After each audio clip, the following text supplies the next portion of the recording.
Hello guys, आगे जो कौन वीडियो को तो आज की इस वीडियो में बात करेंगे हम शेयर्स और म्यूचुअल फंड्स के बारे में। हम एक बेसिक डिफरेंस की बात करेंगे कि शेयर्स और म्यूचुअल फंड्स के अंदर बेसिक क्या डिफरेंस है, और आपको डिफरेंस के बारे में थोड़ा सा एक्सप्लेन करने की कोशिश करेंगे। तो अगर आपको ऐसे ही शेयर मार्केट के रिलेटेड और फाइनेंस के रिलेटेड कुछ और वीडियोस चाहिए जिसमें हम थोड़ा बहुत टैक्स भी रखेंगे, बिकॉज कोर तो हमारा टैक्सेशन ही है। तो अगर आपको ऐसे वीडियोस चाहिए तो प्लीज़ लाइक एंड शेयर कीजिए इन वीडियोस को, एंड सब्सक्राइब कीजिए इस चैनल को, एंड शेयर कीजिए बाकी लोगों के साथ, ताकि हम आपके लिए और भी ऐसी वीडियोस ला पाएँ। और जैसे आप सब्सक्राइब दबाएंगे उधर एक बेल आइकन भी दिखेगा, उसको भी क्लिक करके आप ऑल पे कर दीजिए, ताकि आपको सारी नोटिफिकेशन हमारे वीडियो के टाइम टू टाइम मिलती रहे। तो अब हम स्टार्ट करते हैं कि हमारा जो आज का टॉपिक है, जिसके ऊपर हमने बोला है कि हम शेयर्स एंड म्यूचुअल फंड्स के डिफरेंसेस के बारे में बात करेंगे कि शेयर क्या होता है, कोई भी इक्विटी शेयर या कुछ और शेयर क्या होता है, म्यूचुअल फंड्स क्या होता है, उसके टॉपिक के डिफरेंस के बारे में बात करेंगे। तो अभी हमें जैसे पता है कि काफ़ी लोग ट्राई कर रहे हैं इन्वेस्ट करने की शेयर्स के अंदर, म्यूचुअल फंड्स के अंदर, बिकॉज अभी ये हो गया कि it is growing at a very good rate and सबको अच्छा रिटर्न अर्न करने को मिल रहा है, सबको एक अच्छी साइड इनकम हो रही है। तो एवरीवन इज़ ट्राइंग कि एक शेयर एंड म्यूचुअल फंड्स में इन्वेस्ट करके थोड़ा सा अपना साइड इनकम भी जनरेट करें। तो इसी के ऊपर हम बात कर रहे हैं कि शेयर्स क्या होते हैं, म्यूचुअल फंड्स क्या होते हैं, आपको एक बेसिक डिफरेंस समझा पाएँ इस चीज़ के अंदर कि दोनों कैसे फंक्शन करते हैं। तो it's a very basic video. अगर आपको पहले से बेसिस पता है तो आप ये वीडियो को स्किप कर सकते हैं, बट अगर आपको बेसिक नहीं पता कि क्या होता है शेयर, क्या होता है म्यूचुअल फंड, तो आपके लिए वीडियो हो सकती है। तो इस वीडियो के अंदर हम बात करने वाले इक्विटी शेयर्स के बारे में, जो कि कोई भी लिस्टेड कंपनी होगी जिसके अंदर आप शेयर्स में डील करेंगे, तो ये इक्विटी शेयर्स के बारे में हम बात कर रहे हैं। तो अगर मैं आपको एक छोटा सा बैकग्राउंड दूं इक्विटी शेयर्स के बारे में, तो पहले तो अगर आप कोई भी वेबसाइट पे जाएंगे या लेट से मनी कंट्रोल पे गए, आप गूगल पे गए एंड यू राइट कि आपको रिलायंस इंडस्ट्रीज़ का शेयर प्राइस देखना है, तो that will show you the price of an equity share of Reliance industries. तो जो आपके सामने आएगा वो एक रिलायंस इंडस्ट्रीज़ का इक्विटी शेयर होगा।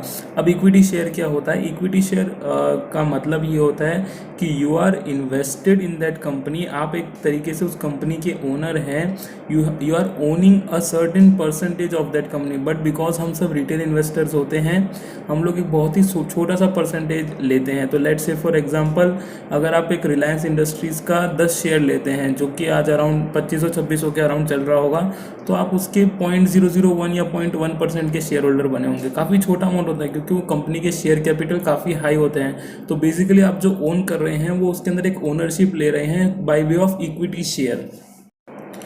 तो आई होप आप समझ पा रहे होंगे कि जब आप एक इक्विटी शेयर परचेज करते हैं, तो that means you are owning the share और you are owning the rights in that company. आप एक ओनर बन रहे हैं उस कंपनी के इन अ वे, ठीक है। तो एक इक्विटी शेयर का बेसिक मतलब ये रहता है कि सिंस आप एक ओनर बन रहे हैं, दैट मीन्स कि पहले कोई और ओनर था जिससे आपने वो परचेज किया होगा। So in case of equity shares it is very important to have a buyer and a seller. मतलब अगर आपको कोई शेयर परचेज करना है तो there needs to be a seller also, जो वो बेचने के लिए रेडी हो, तभी आप बाई कर सकते हैं। So this is number 1 point which you need to keep in mind, क्योंकि इसका रेफरेंस आगे म्यूचुअल फंड्स वाले में भी आएगा। तो अगर आपको एक शेयर बाई करना है, आपका मार्केट में एक प्राइस चल रहा होगा उस शेयर का, तो उसके बेसिस पे ही आप परचेज कर सकते हैं। Let's say for example Reliance का भाव चल रहा है 2500 रुपये मार्केट में, और आपको लगता है कि नहीं यार मेरे को तो ये 2400 में चाहिए, तो उसके लिए 2400 में सामने कोई बेचने के लिए भी रेडी होना चाहिए, तभी आप परचेज कर पाएंगे। तो अब आपके पास दो ऑप्शन रहेंगे, या तो आप 2400 का भाव डाल के वेट कर रहे हैं कि जब भी ये इसका मार्केट रेट गिरेगा तब मैं इसको 2400 पे परचेज करूंगा, या तो जो मार्केट रेट चल रहा होगा आप उस पर परचेज कर सकते हैं। दो टाइप से आप परचेज करें बेसिक अंडरस्टैंडिंग के लिए, उसके अलावा भी तरीके होंगे, बट ये दो बेसिक तरीके हैं परचेज करने के, कि या तो आप 2400 पे आने का वेट करें। अब ये प्राइस ऊपर नीचे कैसे होगा, इसके ऊपर मल्टीपल फैक्टर्स होते हैं जो डिपेंड करते हैं कि प्राइस ऊपर जाएगा नीचे जाएगा क्या होगा। सबसे मेजर तो इसके अंदर जो डिपेंड करता है वो रहता है डिमांड एंड सप्लाई। जैसा कि मैंने कहा कि अगर आपको कोई शेयर परचेज करना है तो सामने कोई बेचने वाला भी होना चाहिए। So then needs to be a demand and then needs to be a supply. इसलिए दो पार्टीज का होना शेयर्स के केस में काफ़ी ही ज़रूरी है। दो जन होंगे तभी वो शेयर का ट्रांजैक्शन पूरा होगा।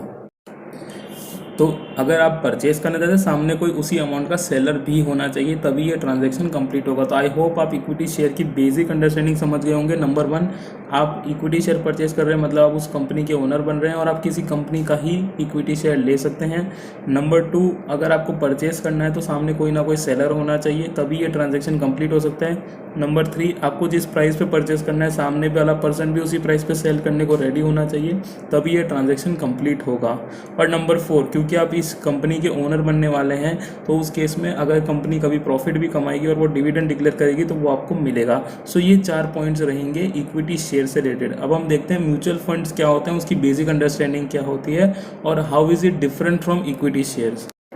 अब हमने बात कर ली इक्विटी शेयर के बारे में, now let's shift to mutual funds की एक बेसिक अंडरस्टैंडिंग के बारे में कि म्यूचुअल फंड्स क्या होते हैं। सो अब हमने देखा इक्विटी शेयर है एक कंपनी का शेयर है जो मार्केट में धंधा कर रही है, जिसका आप ओनरशिप राइट परचेज कर सकते हैं। म्यूचुअल फंड्स क्या होते हैं? म्यूचुअल फंड्स एक तरीके से एक ग्रुप है या एक मान लेते हैं एक फंड है। फंड का मतलब रहेगा कि एक पूल है जिसके अंदर लोग एक फंड मैनेजर भी है जो क्या कर रहा है कि वो लोगों से पैसा इकट्ठे कर रहा है। वो बोलता है कि अच्छा आपके पास 1000 रुपये, आप मेरे को 1000 रुपये दो, आपके पास 2000 है, आप मेरे को 2000 दो। ऐसा कर करके लोगों से छोटे छोटे पैसे इकट्ठे कर रहा है एंड वो क्या करता है, इन सारा पूल मिला के एक कंपनी में बड़ा इन्वेस्टमेंट कर देता है या 4-5 कंपनियों में इन्वेस्टमेंट कर देता है। So this is how mutual fund works. मतलब कि एक पर्सन खड़ा है, वो बोल रहा है कि भाई आप लोग मेरे को 1000 दो, मैं इन सबको इकट्ठा करके, क्योंकि मैं एक्सपर्ट हूँ इस फील्ड में, इसको इकट्ठा करके अच्छी कंपनियों में इन्वेस्ट करूँगा। सो अब ज़रूरी नहीं है कि हर म्यूचुअल फंड इक्विटी शेयर्स में इन्वेस्ट करते होंगे। कई लोग बॉन्ड्स में इन्वेस्ट करते हैं, कई सिक्योरिटीज़ अदर सिक्योरिटीज़ में इन्वेस्ट करते हैं, डेट में इन्वेस्ट करते हैं, मतलब लोगों को लोन देते हैं। तो अलग अलग टाइप के म्यूचुअल फंड्स होते हैं, बट हम इधर जो बात कर रहे हैं वो इक्विटी शेयर की बात कर रहे हैं। तो क्या होगा, लेट्स से फॉर एग्जाम्पल आपको MRF का एक शेयर खरीदना है, बट आपके पास उतने पैसे नहीं, क्योंकि MRF का शेयर चलता है 80,000 90,000 एक शेयर की कीमत होती है MRF की। तो आप क्या सोचते हैं कि भाई एक म्यूचुअल फंड मैं पकड़ता हूँ, ठीक है, जो MRF के शेयर में इन्वेस्ट करता है, उधर आप 1000 रुपये भी डाल सकते हैं, 500 रुपये भी डाल सकते हैं, 5000 भी डाल सकते हैं। It depends on the mutual fund का बेसिक उसने क्या रखा है अपना मिनिमम वैल्यू ऑफ इन्वेस्टमेंट, ठीक है। तो म्यूचुअल फंड के केस में आप उनके यूनिट्स परचेज करते हैं, क्योंकि म्यूचुअल फंड्स ने क्या कहा कि हमारे जो 500 रुपये 1000 रुपये ये सब जो होंगे वो हमारे यूनिट्स, हम लोग उतना मिनिमम आपसे इन्वेस्टमेंट लेंगे। और म्यूचुअल फंड्स की एक NAV चल रही होती है, नेट एसेट वैल्यू, जिसके हिसाब से अगर मान लेते हैं म्यूचुअल फंड की नेट एसेट वैल्यू चल रही है 50 रुपये, ठीक है, और अगर आप उसके अंदर 500 रुपये डालते हो, दैट मीन्स आपने उसके 10 यूनिट परचेज कर लिए, क्योंकि उसकी NAV थी 50 रुपये, आपने 500 रुपये डाले, आपने 10 यूनिट्स परचेज कर ली उस म्यूचुअल फंड की, ठीक है। तो वो आपको फ़ायदा क्या देती है, आपने 500 रुपये लगाए, अब वो म्यूचुअल फंड हो सकता है आगे 10 कंपनियों में इन्वेस्ट कर रहा हो, तो आपको एक बेनिफिट मिल जाता है कि rather than going into Reliance अकेला, आप अब 10 कंपनियों में इन्वेस्ट कर रहे हो अलग अलग, जिससे आपका रिस्क भी बढ़ जाता है, क्योंकि अगर मान लेते हैं कोई रिलायंस में बुरी खबर आ गई तो वो डूब जाएगा। पर अगर आपने 10 कंपनियों में इन्वेस्ट किए तो आपका उतना रिस्क भी कम हो जाएगा, बट हो सकता है इसमें आपका थोड़ा रिवॉर्ड भी कम हो जाए, क्योंकि अगर मान लेते हैं रिलायंस में कोई बम्पर न्यूज़ आ गई तो आपका शेयर 10, 20, 25% भी बढ़ सकता है। बट यहाँ पे क्योंकि उन्होंने और भी कंपनियों में इन्वेस्ट किया है तो आपका उतना रिवॉर्ड भी कम हो जाएगा, इसमें दोनों चीज़ रहेगी। If you are a starter, आपको हमेशा म्यूचुअल फंड में जाना चाहिए, जहाँ पे आपको 500 रुपये 1000 रुपये 2000 रुपये दे के आपको 10 कंपनियों में इन्वेस्ट करने का मौका मिल जाएगा, एज़ कम्पेयर टू शेयर्स जहाँ पे आप खाली एक कंपनी में इन्वेस्ट कर पाएंगे यूजिंग दैट सेम मनी।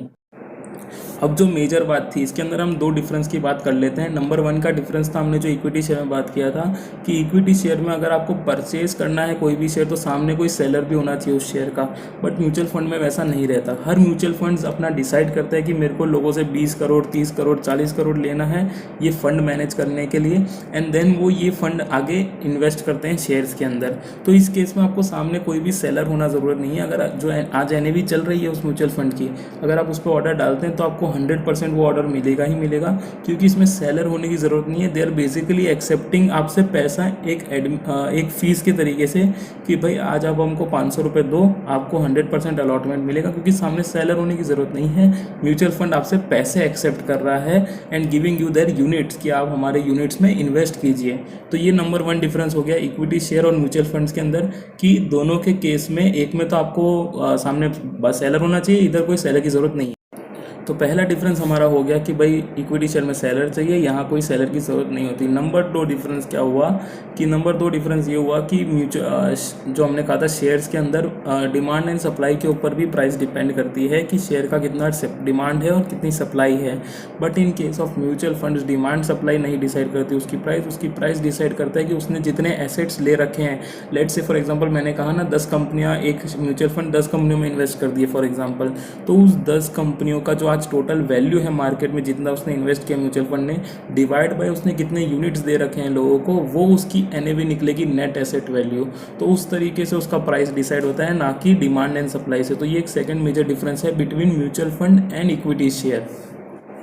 अब हम समझ लेते हैं एक और चार्जेस के रिलेटेड डिफरेंस के बारे में। इक्विटी शेयर के अंदर क्या होगा कि नॉर्मली आप जब शेयर परचेज या सेल करेंगे तो आपको ब्रोकरेज देना पड़ेगा, जिस डीमैट के थ्रू आप कर रहे होंगे, या उनको एक एएमसी फीस देनी पड़ेगी, गवर्नमेंट को एसटीटी पे करना पड़ेगा, गवर्नमेंट को स्टैम्प ड्यूटी पे करना पड़ेगा। तो ये सब कुछ कुछ चार्जेस होंगे, ठीक है। और जबकि अगर आप म्यूचुअल फंड में जाते हैं तो हो सकता है ये सब चार्जेस आपके बच जाए, बट आपको कुछ ना कुछ एक फीस तो म्यूचुअल फंड की रहेगी, जो वो एक्सपेंस रेशियो बताते हैं कि अगर आप इतने रुपए इन्वेस्ट करेंगे तो ये आपका एक एक्सपेंस रेशियो रहेगा, तो उतना तो आपको म्यूचुअल फंड्स को देना पड़ेगा। बिकॉज जैसा हमने कहा कि दोनों में डिफरेंस ये है कि उधर एक म्यूचुअल फंड में एक एक्सपर्ट रहेगा जो आपका म्यूचुअल फंड का हैंडल करता है कि किस स्टॉक्स में लगाना है, किन स्टॉक्स में नहीं लगाना, तो उसके लिए वो एक फ़ीस चार्ज करेंगे आपसे, जो कि उनका एक्सपेंस रहेगा जो आपको देना पड़ेगा। This is the major difference between mutual fund and equity share, कि इधर एक एक्सपर्ट को आपको फीस चार्ज देनी पड़ेगी और शेयर्स के अंदर आपको कोई ऐसा चार्ज नहीं देना, rather than your demat charges and your government charges. तो आई होप आपको ये बेसिक अंडरस्टैंडिंग अच्छी लगी हो age difference between equity share and mutual fund.